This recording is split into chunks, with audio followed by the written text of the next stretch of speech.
head trauma. Someone comes in, you see this on Grey's Anatomy and all these medical shows, comes in with an axe in their head. Do you take out the axe in the emergency room? No. Why? Because they will bleed. Meaning, although that axe should not be in their head, it's tamponading the blood. You take it out in the emergency room and they will bleed out. Where do you take it out? In the operating room. And you see this on television shows all the time. You see that they come in with whatever in them and they go to the operating room with things stuck in them and impaled in them. Very, very true. Very, very true. All right. Next, you get someone who gets hit in the head and loses consciousness and then comes back to the emergency room to be evaluated. And of course, you'll get a CAT scan on them. Now, I'm going to take an aside here and talk to you about something very important in trauma, and that is imaging. So I'm going to take a little sidestep. So follow me. Would you ever take a patient that was unstable to CAT scan? No, no, no, no. But if you take a patient to CAT scan and they're stable and you're going to CAT scan the head, the neck, the chest, the abdomen, the pelvis, do you need to get a plain film in the emergency room prior?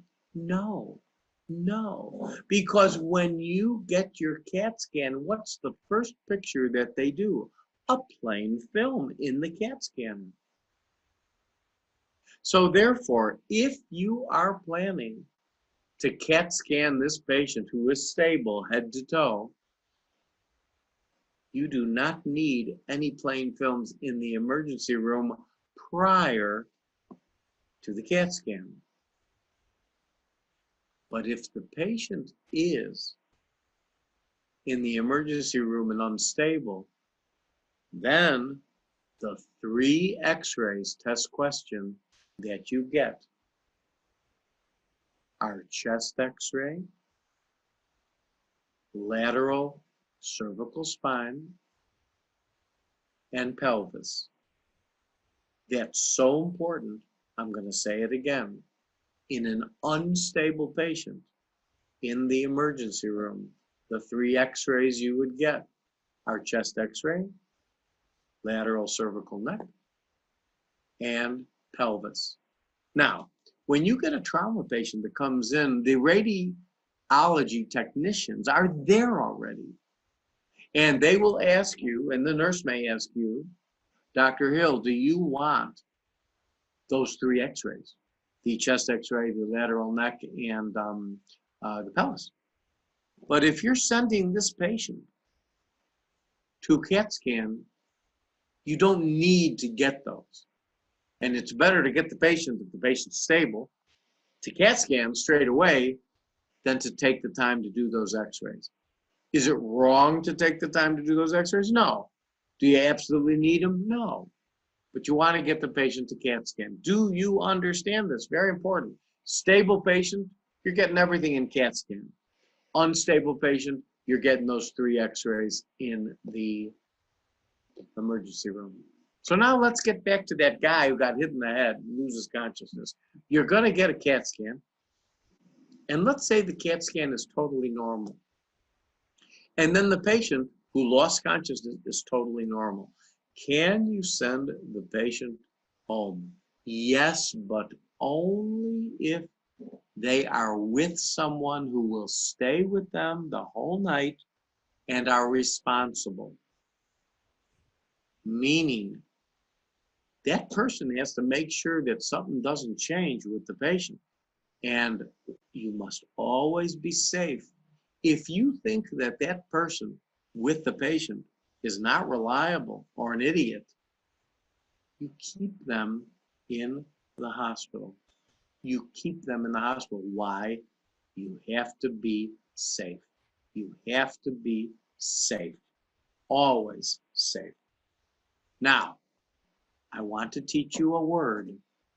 When you are talking to other physicians, you do not use the word hospital. You use the word house, meaning I'm keeping the patient in the house. How many people do you have in the house? When you're talking to other physicians, the term that you use is house. Now, don't tell the patient, I'm going to keep you in the house, because they'll think that you're taking the patient home with you. That's not true, okay? But you use the word house. So in this patient, if they have someone, and if you're unsure, if the person they're with is just doesn't seem responsible, you keep them in the house, because you must always, always be safe. Now, let's say the CAT scan shows a depressed skull fracture, meaning part of the skull is pushed in. You got to operate on those patients, even if there's no bleeding, even if the patient seems fine. Why? Because what can happen is that injury can irritate the brain and they can have a seizure. So generally speaking, all depressed skull fractures must be operated on. All right? So now let's talk about a patient that comes in clinically with raccoon eyes, which is ecchymosis around the eyes, battle sign, which is ecchymosis behind the ear, rhinorrhea, discharge from the nose, otorrhea. Let me repeat those four things. Raccoon's eyes, ecchymosis beneath the eyes, battle sign, ecchymosis behind the ears, rhinorrhea, otorrhea. And by the way, otorrhea and rhinorrhea, what's coming out? Cerebral spinal fluid. All of those things speak to a basilar skull fracture. Good or bad? Bad, bad, bad. Okay? Basilar skull fracture. Now you might say, well, why do you need to know the clinical presentation? Well, on your test, they're going to test you on that, but you should basically know it. All right? So now, let's get into the subject of hematomas. There are two types, basically, of hematomas: epidural and subdural. Epidural and subdural. I'm going to teach you something for the test that you will need to know for the test, but clinically, you will not, and let me explain.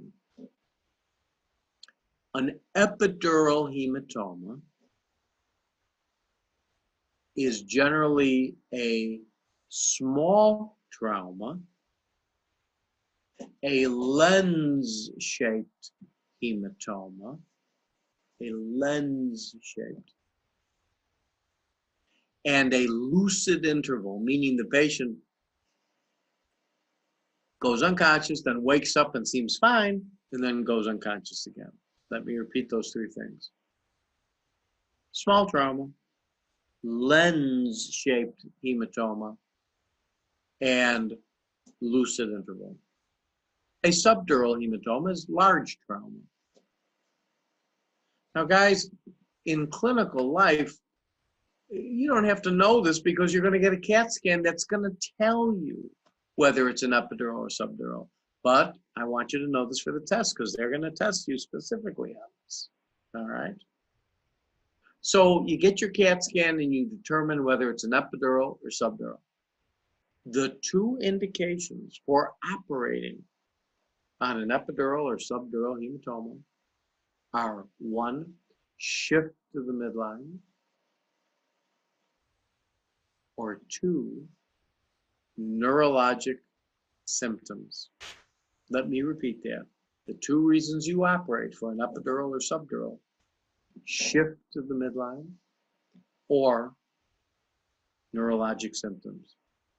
Guys, the vast majority of epidural and subdural hematomas are non-operative. I always thought that they all got operated on. Most of them go to the ICU and you watch them and you observe them and they get better. Only if you got shift to the midline or neurologic symptoms. Next, a patient comes in with trauma to their head and the CAT scan shows blurring of the gray-white interface and multiple petechiae hemorrhages. What is that? That is diffuse axonal injury. Let me repeat it. You get a patient who comes in with major trauma and they have blurring of the line between gray and white matter, and they have multiple punctate hemorrhages, petechiae hemorrhages. Guys, that's diffuse axonal injury, and that's mush. In your, conceptually, I want you to think about that as the brain is mush. Meaning, when you get a gunshot wound to the head, brain, that's what it looks like. It's mush. The patient will not survive. So I just want you to understand that. Next. You get a patient comes to you and their family says, boy, my dad is senile. And you say, well, how long has your dad been senile? And you say, oh, the past month. You think, past month? Did your dad, get in a car accident? Did he get hit with a hammer over his head? No. But he sometimes trips and falls. Guys, as you get older, your brain shrinks. Now, just an aside, I will tell you this. Don't ever tell your children what I just told you.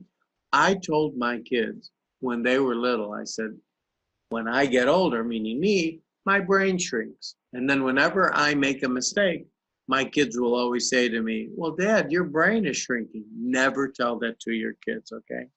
But it's true, as we get older, our brain shrinks. Remember those bridging veins, those veins that are in that space, they get tight.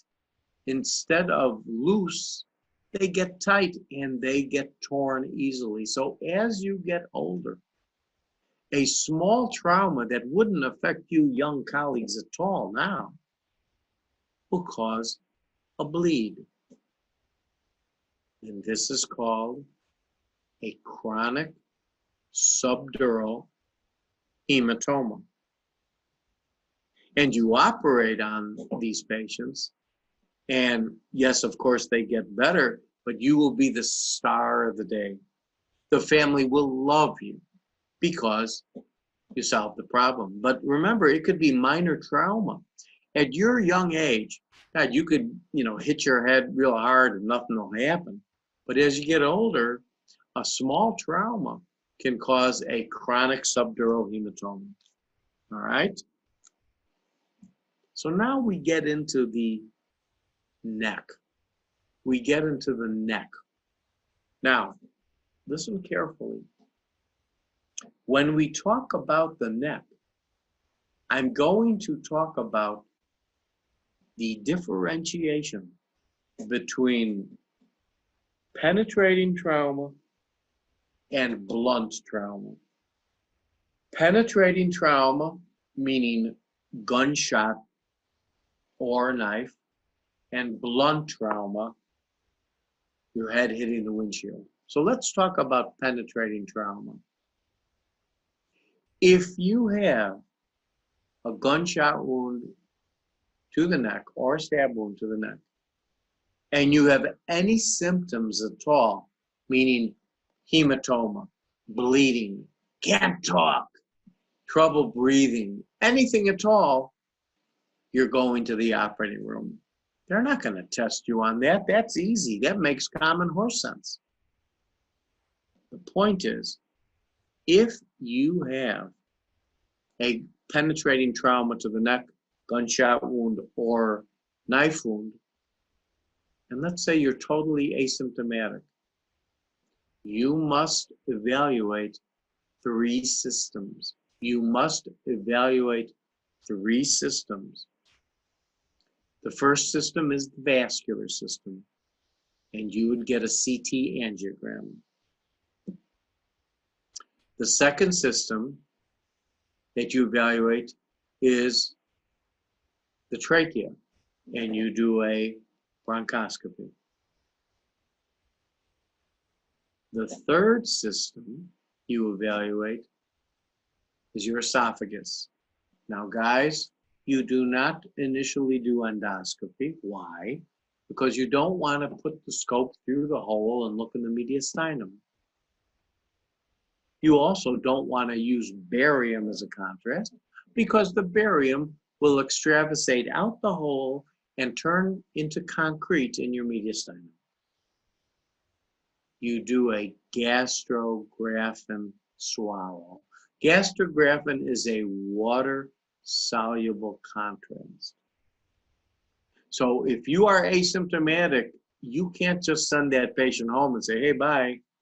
You have to evaluate. You got to be safe. You got to evaluate vascular, CT angio, trachea, bronchoscopy, and esophagus, gastrographin swallow.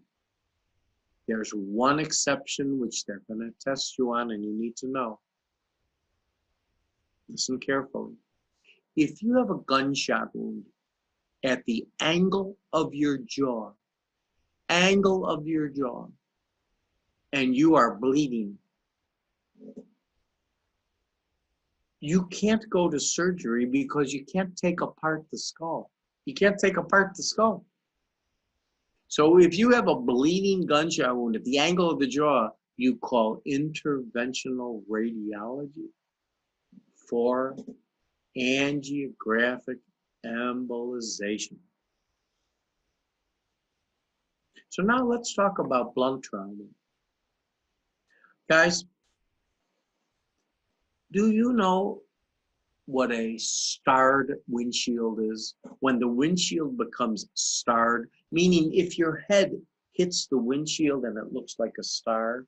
Years ago, when patients would get in car accidents and they would get a star windshield, we just used to get the head CT, which was really not very smart, because the head is connected to what? The neck. Okay? So guys, when you have a patient who has blunt trauma to the neck, you always have to be safe. And I'm telling you that you should always err on the side of a CAT scan. Let me explain why. Can your lateral x-ray of the neck be normal and still have an abnormality on CAT scan? You bet. You don't ever want to take a chance. And there's an expression I always teach my residents, that pain in the neck equals CAT scan. I'll repeat that. Pain in the neck equals CAT scan. You got a patient who says, you know, doc, I got a little pain. Oh, they're getting a CAT scan. And if you're on the fence and deciding, get a CAT scan. In other words, you do not want to get into trouble by missing a cervical injury. I cannot stress this enough. All right? Next, let's talk about spinal cord injury. Now, you don't have to be a neurosurgeon. You don't have to know all the details. All you have to know is how to make the diagnosis on 3 spinal cord injuries. So let me describe them for you. They will definitely be on your test, and it'll be very, very simple. All right. Let's say someone gets stabbed in their spine, and they have paralysis and loss of proprioception on the same side, of the injury, and they have a contralateral loss, pain, and temperature. Ipsilateral loss, paralysis and proprioception, contralateral loss of pain and temperature. That is called a Brown Sequard. A Brown Sequard. That's all you got to know for the test and life. Brown Sequard. Okay? Second injury. A patient's in a car accident and they have a burst injury, B-U-R-S-T, a burst injury of the vertebral body. What that means, a burst injury means your vertebral body just explodes like that. We call it a burst injury, just like that. Okay? And that patient has loss of motor function below, loss of pain and temperature below, but the posterior columns, meaning their proprioception and vibratory sense, is fine. That is called an anterior cord syndrome, meaning your posterior cord is the same. Let me explain again. A burst injury of your vertebral column. You got paralysis below, you got no pain and temperature below, but your vibratory sense and positional sense are fine, which are your posterior columns. So you're injuring what? Your anterior columns. It's called anterior cord syndrome. The third type and final type of spinal cord injury is, let's say someone has a whiplash. Do you guys know what a whiplash is? You know, where someone's neck flies back. And if they have a whiplash and they have paralysis and burning pain on their upper extremities, but they have good motor function in their legs, that's called a central cord injury. Guys, all you got to remember is whiplash hyperextension.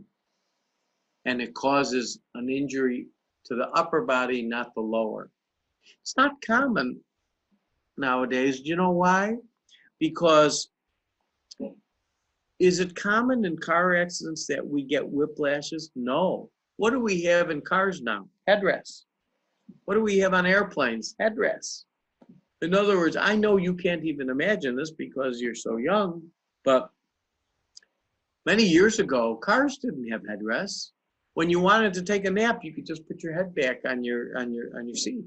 But nowadays they have those headrests. And so whiplash, which used to be probably one of the most common things in car accidents, just is not common. So that's central cord injury.